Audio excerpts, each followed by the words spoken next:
Avant, Kazuya a été mortellement blessé en essayant de protéger des filles d'un voleur armé. Il se réveille et se retrouve réincarné dans un monde fantastique sous les traits de Kain, qui appartient à une famille noble. Il conserve les souvenirs de sa vie passée, si bien que sa famille le considère comme un génie. À l'âge de 5 ans, il subit un baptême rituel obligatoire. Les dieux lui donnent toutes leurs bénédictions et maximisent toutes ses statistiques. Lorsque sa famille s'en aperçoit, elle l'avertit de garder ses bénédictions secrètes à tout prix, mais il a pour objectif de devenir un aventurier et de vivre de nombreuses expériences. Les choses continuent après que Kain ait déclaré son intention de devenir un aventurier lors de sa première fête. Plus tard, la famille se réunit pour manger et son père lui dit qu'il devra étudier beaucoup plus s'il veut atteindre son but. Pour l'aider, il décide de prendre un tuteur. Kain s'enthousiasme et se tourne vers Sylvia qui lui sourit joyeusement. Il lit ensuite dans sa chambre en attendant son tuteur, se demandant s'il va être déchiré comme un ogre ou plus magique comme une sorcière. Ses pensées sont interrompues lorsque la servante l'informe que son tuteur est arrivé. Le gamin se précipite à la fenêtre et utilise un sort de déplacement instantané pour voir de plus près,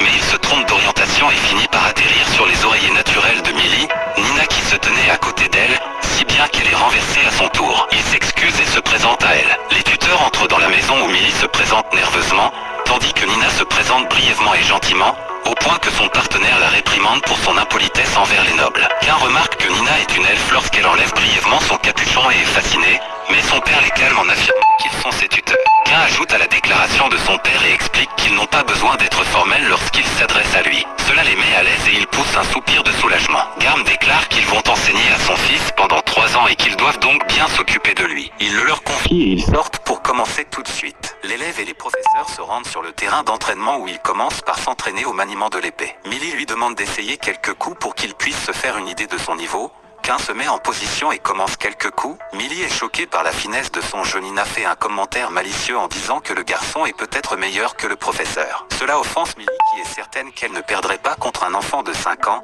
Puisque Kain a dépassé le niveau de débutant, Millie s'avance et suggère qu'il fasse un combat simulé. Le jeune garçon la charge, ce qu'elle bloque, mais elle a du mal à croire qu'il n'a que 5 ans. Kain confirme qu'il a été baptisé quelques jours plus tôt. Il continue son bombardement d'attaques tandis que Nina commande son habileté à l'épée. Elle lui demande s'il bénéficie de la protection du dieu de la guerre. Tout en gardant son professeur sur le reculoir, Kain se tourne vers son autre tuteur pour vérifier ses hypothèses. Il ajoute que son père lui a dit de ne rien dire à personne en dehors de la famille. Millie n'en peut plus et lui demande d'arrêter. Elle admet qu'elle ne pourra pas tenir si les choses continuent à ce rythme, et suggère donc qu'il aille voir Nina qui commencera à lui enseigner la magie pendant qu'elle fera une pause. La mage commence par révéler qu'elle bénéficie d'une protection de niveau 3 de la part du dieu de la magie.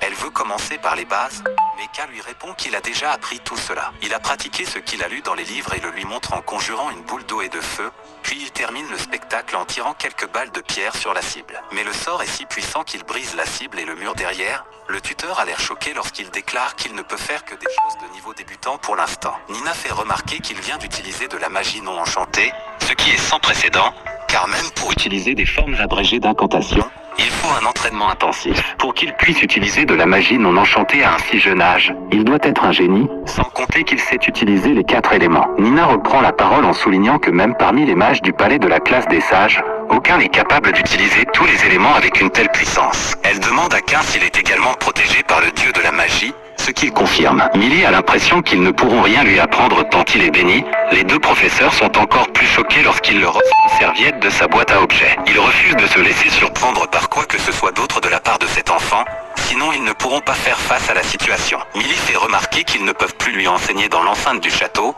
car l'endroit ne résistera pas à son pouvoir. Kain plaide pour que la leçon ait lieu à l'extérieur des murs, car à part le baptême, il n'a jamais été dehors. Cela pourrait être l'occasion pour lui d'explorer le vaste monde, les tuteurs voyant qu'avec son talent, la pratique dans le monde réel serait plus difficile. Plus tard, les professeurs expliquent à son père que les capacités de Kain dépassent largement le niveau de débutant, tant en épée qu'en magie. S'ils doivent continuer à s'entraîner dans le manoir, celui-ci risque de ne plus être debout lorsqu'ils auront terminé. Gram comprend la situation et les autorise à partir, mais Kain doit revenir avant le coucher du soleil. Le lendemain, l'élève et ses professeurs partent à la rencontre de l'enthousiasme de Kain, et s'arrêtent lorsqu'ils sont suffisamment éloignés du manoir. Nina lui demande d'essayer un sort de niveau intermédiaire sur un rocher. Il décide d'essayer d'abord la magie du feu et lance un sort de mur de feu qui fait exploser le rocher, ce qui fait voler ses professeurs. Il laisse un cratère géant et s'excuse. Nina lui fait remarquer que ce sort était d'un niveau bien plus élevé que le niveau intermédiaire. Millie est certaine que sa magie doit être épuisée puisqu'il a utilisé beaucoup d'énergie pour lancer ce sort. Il leur assure qu'il va bien,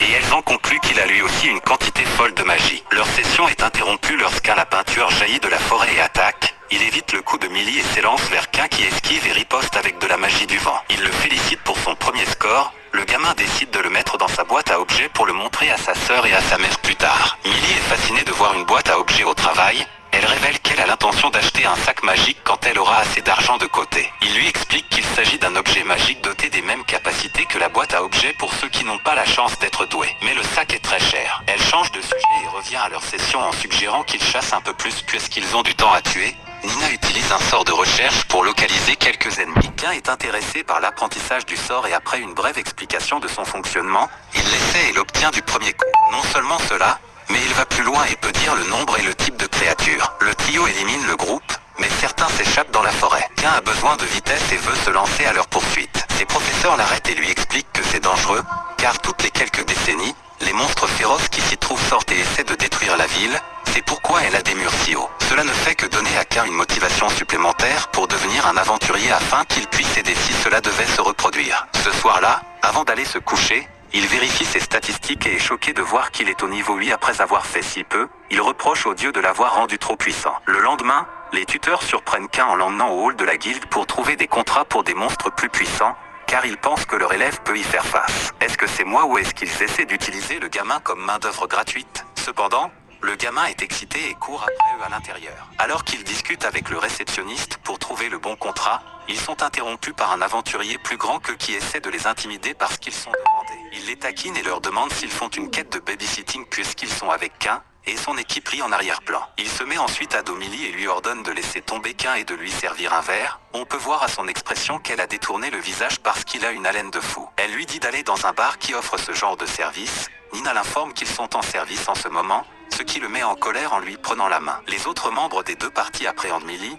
mais Quin ne tolère pas ce comportement et saisit la main du grade C pour l'avertir qu'il perturbe leur entraînement. Son professeur lui ordonne de s'enfuir, mais il gifle la main de l'intimidateur, qui s'écroule de douleur sur le sol. L'homme se relève, furieux, prêt à donner une leçon au gamin, mais Quin lui assène un coup de poing et le déséquilibre à 2 reprises. Le grade C dégaine son épée, ce qui n'est pas pour déplaire. Quin esquive tous ses coups en exigeant qu'il s'excuse auprès de ses tuteurs, puis il porte une attaque que le gamin saisit avec ses 2 doigts. Le gars essaie de retirer l'épée mais il n'y parvient pas avant que le gamin ne le jette dehors comme le déchet qu'il est. Les 2 autres prennent peur et menacent Millie d'un couteau, mais Quin ne recule pas et les met dehors à leur tour. Ses professeurs le remercient tandis que leurs agresseurs gisent dehors, inconscients. Millie lui fait remarquer qu'il est également doué pour les arts martiaux. Il lui répond qu'il les a étudiés dans les livres et, cette épreuve passée, ils se rendent dans la forêt où ils continuent à s'entraîner tous les jours. Le trio prend même le temps de pique-niquer. Sylvia apporte des vêtements dans la chambre de Quin et lui annonce que ses tuteurs ont refusé de prolonger la durée de leur contrat. Il comprend qu'il ne peut pas s'attacher 2 aventures trop longtemps,